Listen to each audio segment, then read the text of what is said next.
Assalamualaikum warahmatullahi wabarakatuh.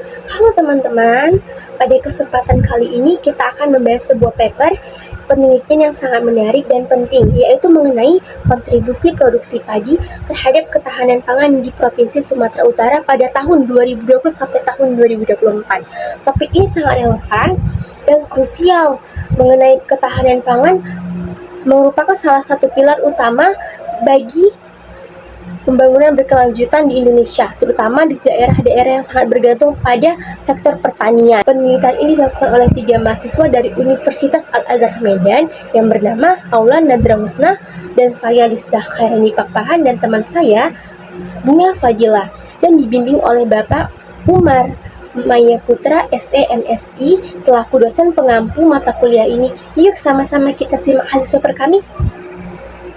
Di sini ada pendahuluan, yaitu produksi padi adalah salah satu pilar utama ketahanan pangan Indonesia.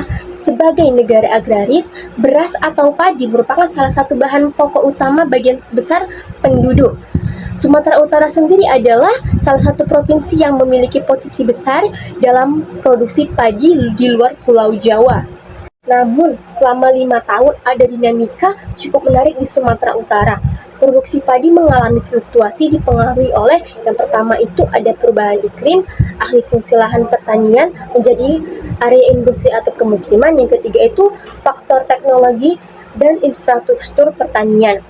Indeks ketahanan pangan adalah ukuran penting menggambarkan sejauh mana suatu daerah mampu memenuhi kebutuhan pangan penduduknya. Nah, penelitian ini bertujuan untuk mengetahui bagaimana kontribusi produksi pada padi terhadap indeks tersebut di Sumatera Utara dari tahun 2020 sampai tahun 2024. Nah, selanjutnya, jadi rumusan masalah yang ini jawab adalah seberapa besar sih sebenarnya pengaruh produksi padi terhadap indeks ketahanan pangan di Sumatera Utara selama 5 tahun terakhir? Kita jawab langsung.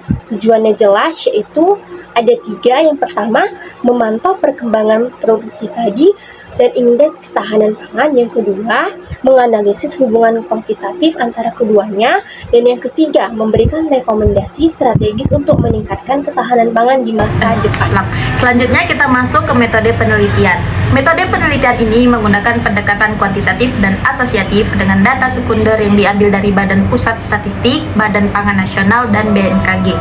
Analisis dilakukan dengan regresi linear sederhana untuk melihat hubungan antara variabel produksi padi sebagai variabel independen dan indeks ketahanan pangan sebagai variabel dependen. Dengan mengombinasikan kedua pendekatan ini, penelitian diharapkan mampu memberikan gambaran yang utuh, baik dari segi deskriptif atau kondisi nyata yang terjadi di lapangan, maupun analitik hubungan sebab akibat antar variabel, sehingga menghasilkan temuan yang komprehensif dan bermanfaat bagi perencanaan kebijakan di bidang pangan dan pertanian. Nah, ini dia hasilnya yang sangat menarik. Selama tahun 2020 sampai 2024, produksi padi di Sumatera Utara meningkat dari 2,4 juta ton menjadi 2,20 ton. Sedangkan indeks ketahanan pangan juga meningkat dari angka 77 menjadi 83. Ini artinya kalau produksi padi naik 1 juta ton, maka indeks ketahanan pangan akan naik sekitar 36,73 poin. Ini adalah kontribusi yang cukup besar. Selain itu, nilai koefisien determinasi sebesar 0,85 menunjukkan bahwa 85% variasi indeks ketahanan pangan bisa dijelaskan oleh perubahan produksi padi. Namun, kami juga menemukan faktor-faktor eksternal seperti cuaca ekstrim pada tahun 2020 yang menyebabkan banjir serta alih fungsi lahan yang cukup mempengaruhi hasil produksi. Kami juga melakukan analisis SWOT untuk lebih memahami kondisi sektor pertanian padi di Sumatera Utara. Yang pertama ada strength, yaitu kekuatan, terletak pada luas lahan yang masih tersedia dan kelompok tani yang aktif. Yang kedua ada weakness, kelemahan, terletak pada ketergantungan musim hujan dan teknologi yang masih rendah. Yang ketiga ada opportunities, yaitu peluang, terletak pada program pemerintah dan permintaan beras yang stabil. Yang keempat ada threats, yaitu ancaman, terletak pada perubahan iklim, alih fungsi lahan, dan hama tanaman.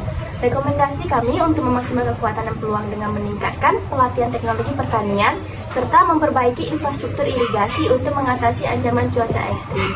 Kesimpulannya, produksi padi memang berkontribusi besar terhadap indeks ketahanan pangan di Sumatera Utara. Untuk menjaga tren positif ini, diperlukan dukungan dari berbagai pihak, mulai pemerintah, petani, hingga masyarakat luas. Saran kami, perlu ada peningkatan investasi di sektor pertanian, pelatihan bagi petani tentang teknologi modern, serta perlindungan terhadap lahan pertanian dari alih fungsi yang tidak terkendali. Terima kasih semuanya sudah menonton. Semoga presentasi ini bermanfaat dan memberikan gambaran jelas tentang pentingnya produksi padi untuk ketahanan pangan daerah. Jangan lupa like, subscribe, dan share video ini jika kalian merasa kontennya membantu. Sampai jumpa di video selanjutnya.